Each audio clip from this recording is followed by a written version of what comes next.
سب کے ہاتھوں میں ان کے نیتا اور معصوم چہرہ کی تصویر تھی۔ ادھیکاریوں کے مطابق اکیلے تہران میں 1 سے 1.5 سے 2 کروڑ لوگوں نے اس جنازے میں شرکت کی۔ یہ خود امام خمینی کی 1989 کے جنازے سے بھی بڑا تھا، جس میں 1 کروڑ لوگ شامل ہوئے تھے۔ تہران کا پیغام، یہ جنازہ ویسٹ کو صاف سیدھا پیغام تھا اور صاف جا رہا تھا کہ امام خمینی کا بویا ہوا بیج اور خامنہئی کا خون سے کھینچا ہوا پودا یعنی اسلامی انقلاب اپنی جگہ پر مضبوطی سے جمع ہے۔ 7 جولائی کو یہ کارواں کم کی پاک سرزمین پر پہنچا۔ کم کو شیعہ اسلام کی تعلیم اور جہاد کا دل کہا جاتا ہے۔ یہیں سے آیت اللہ خامنہئی نے اپنی روحانی اور فرقی طاقت حاصل کی تھی۔ یہاں جمکران کی مسجد میں نمازائے جنازہ پڑھی گئی، جو ایران کی سب سے مشہور اور اہم جگہ میں سے ایک ہے۔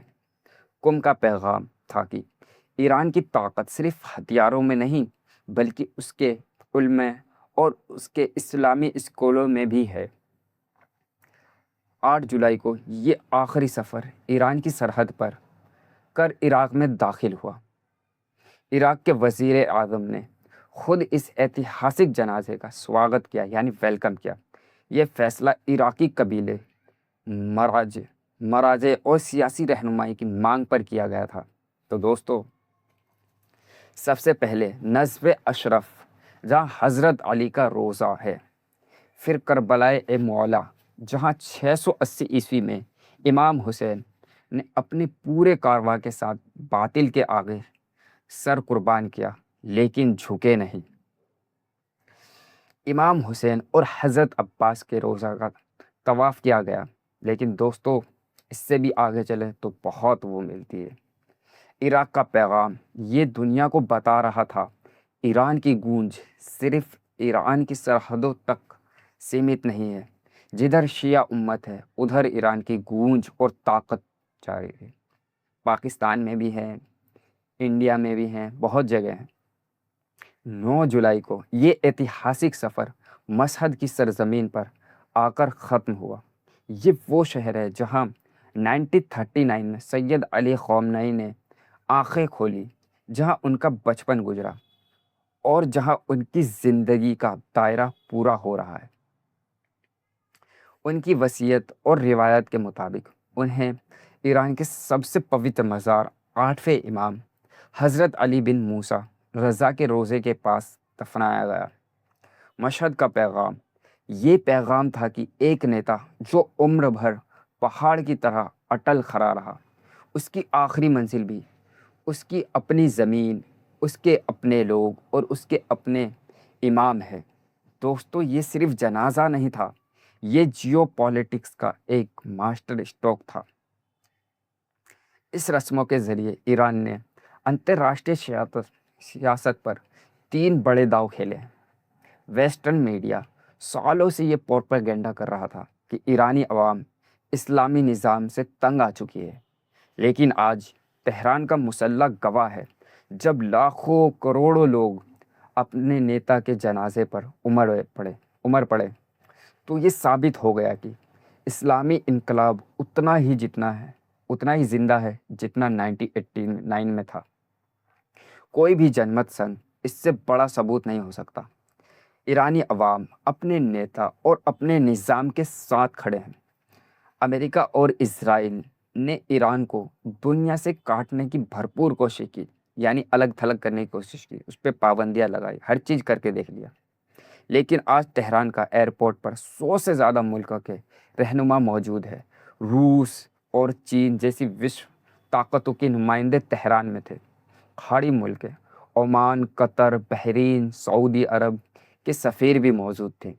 یہ دنیا کو بتا رہا تھا، واشنگٹن کی پابندیاں اب کاغذ کے ٹکڑے سے زیادہ کچھ نہیں رہی۔ پہلی بات، 4 جولائی جب سید علی خامنہئی کا جنازہ عوام کے سامنے رکھا گیا، یہ وہی دن ہے جب امریکہ اپنی آزادی کی 250 سالگرہ منا رہا تھا۔ امریکہ جہاں اپنی طاقت اور جمہوریت کا جشن منا رہا تھا، وہیں تہران اپنی مضبوطی، اپنی ثابت قدمی اور اپنی قربانیاں دکھا کر امریکہ تہذیب کا اصلی چہرہ پیش کر رہا تھا۔ دوسری بات، یہ پورا جنازہ مہینہ محرم میں ہو رہا ہے۔ محرم جو ظلم کے خلاف انکار، شہادت اور یزید طاقتوں کے خلاف سنگھرش کی نشانی ہے۔ ایران نے امام حسین کے پیغام کو اپنے نیتا کی وداعی سے ساتھ جوڑ دیا۔ ویسٹ کو لگا کہ خامنائی کے بعد ایران میں تخت پلٹ جائے گی، جنگ چھڑ جائے گی، لیکن جو ہوا یہ الٹا تھا۔ مجلس خبار گم اسمبلی آف ایکسپرٹ نے خامنائی کے 56 سال کے بیٹے سید مجتبی خامنائی کو ایران کا تیسرا سروچ نیتا چن لیا، اور امریکہ ویسٹ کے منہ کا بند کر دیا۔ اسرائیل بھی گھبرا گیا اس سے، یہ کیا ہوا؟ لیکن یہیں سے ایران کا ایک مائنڈ گیم شروع ہوتا ہے دوستو۔ کیا ہوا؟ مجتبی کو 26 فروری کے حملے میں مجتبی خامنائی بھی زخمی ہوئے تھے۔ ویسٹرن سورسوں کے مطابق ان کے چہرے پر گمبھیر چوٹیں آئیں اور ایک یا دونوں ٹانگوں میں بڑی چوٹیں تھیں۔ ایران کی ہیلتھ منسٹری نے کہا کہ وہ معمولی زخم ہی ہیں، لیکن سچائی کیا ہے کوئی نہیں جانتا۔ کیا بات ہے دوستو! ان کا پہلا بیان صرف لکھت تھا، کوئی ویڈیو یا آڈیو نہیں۔ جنازے میں ان کے 3 بھائی موجود تھے۔ پہلے بھائی کا نام مسعود، دوسرے کا نام مصطفیٰ اور میثم تیسرے کا۔ لیکن مجتمع نہیں، نئی تصویر یا ویڈیو بھی سامنے نہیں آئی۔ سیکیورٹی خطرے کی وجہ سے وہ جنازے میں شامل نہیں ہوئے۔ یہ ایران کا مائنڈ گیم ہے یا مجبوری؟ یہ سوال ہے۔ کیا مجتبی سچ میں اتنے زخمی ہیں یا یہ تہران کا کوئی مائنڈ گیم ہے جو اسرائیل اور امریکہ کے کندھوں پر سوار ہے؟ ایران جان بوجھ کر مجتبی خامنائی کو ایک رہسیائی شخصیت کے طور پر پیش کرنا چاہتا ہے یا پیش کر رہا ہے۔ دشمن اسی الجھن میں ہے کہ نیا رہنما کہاں ہے، کس حالت میں ہے، اگلا قدم کیا ہوگا، کسی کو نہیں پتا۔ یا پھر یہ ڈر بھی ہے کہ کیا مجتبی خامنائی بھی شہید ہو گئے؟ سوچنے والی بات ہے دوستو۔ آخر معاملہ کیا ہے؟ یہ سوال آنے والے دنوں میں صاف ہوں گے، لیکن ابھی کے لیے ایرانی عوام ایک جٹ ہے اور اپنے نیتا کی وداعی میں پورے جذبے کے ساتھ شامل ہو رہے ہیں اور کھڑے ہیں۔ دوستو، آج سید علی خامنائی جو تہران کی خاک پر رکھے گئے ہیں، یہ گواہی دے رہا ہے کہ شہادت کسی کی تحریک کو ختم نہیں کرتی بلکہ اسے امر بنا دیتی ہے۔ سید علی خامنائی کی شہادت نے ایران کو ایک نیا حوصلہ دیا، ایک نئی روح اور نئی ہمت دی ہے۔ یہ سفر ایران کا انت نہیں بلکہ ایران کی طاقت اور خوشحالی کا ایک نیا باب کی شروعات ہے، یا نئے سورج کی ہے روشنی ہے۔ ہم دعا کرتے ہیں کہ اللہ سید علی خامنائی کو، ان کے خاندان، ان کے ساتھی اور ایران، لبنان، فلسطین اور پورے مسلم امت کے سبھی شہیدوں کی قربانیوں کو قبول کرے، ان کا خون اسلام کے سر بلند کرے اور پوری دنیا کے مسلمانوں کے لیے آزادی کا ذریعہ بنے۔ آمین۔ آپ کو اپڈیٹ دیتا رہوں گا۔ چلیے ملتے ہیں آپ سے نیکسٹ ویڈیو میں۔